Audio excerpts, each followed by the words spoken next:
Okay, there we go.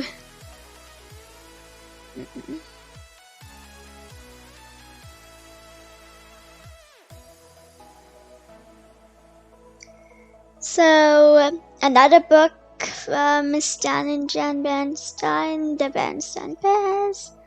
Get Stage Fright. So, in the book, there's a school play, and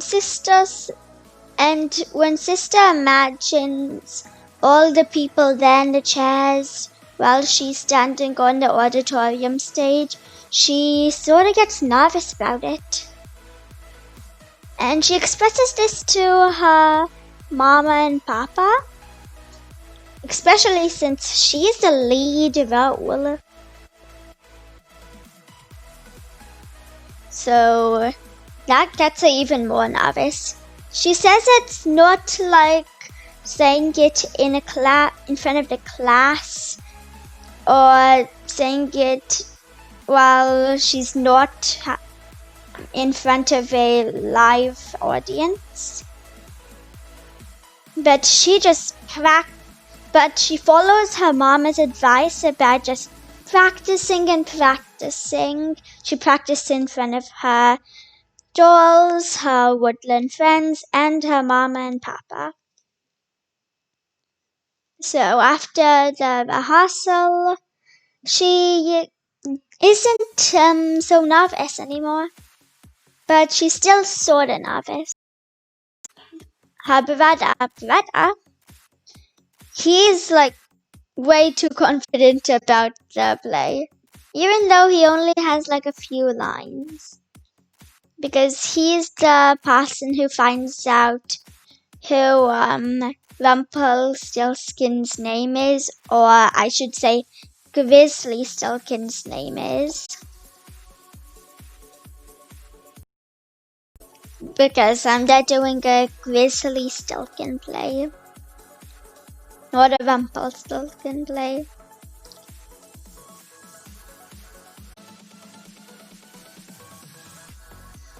But then while he's on stage, he forgets his lines.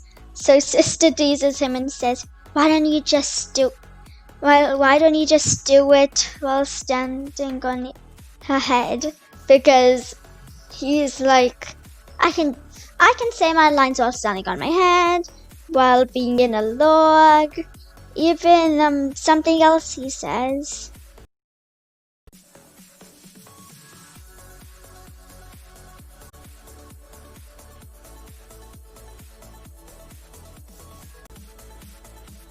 So it's like really funny, and I just got a laugh out of it.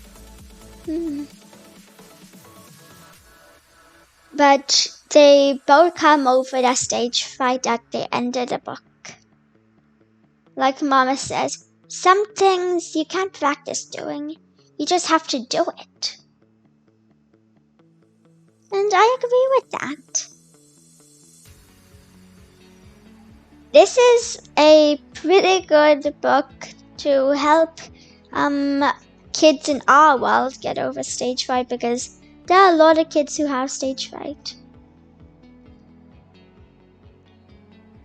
And I think it's just a great book for them to overcome that, to help them overcome that.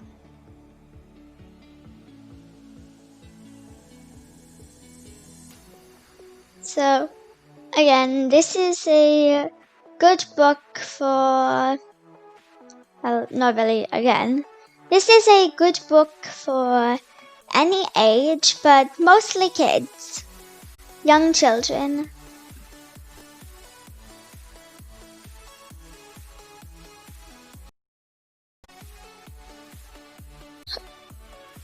Mostly all of these books are just for young children, so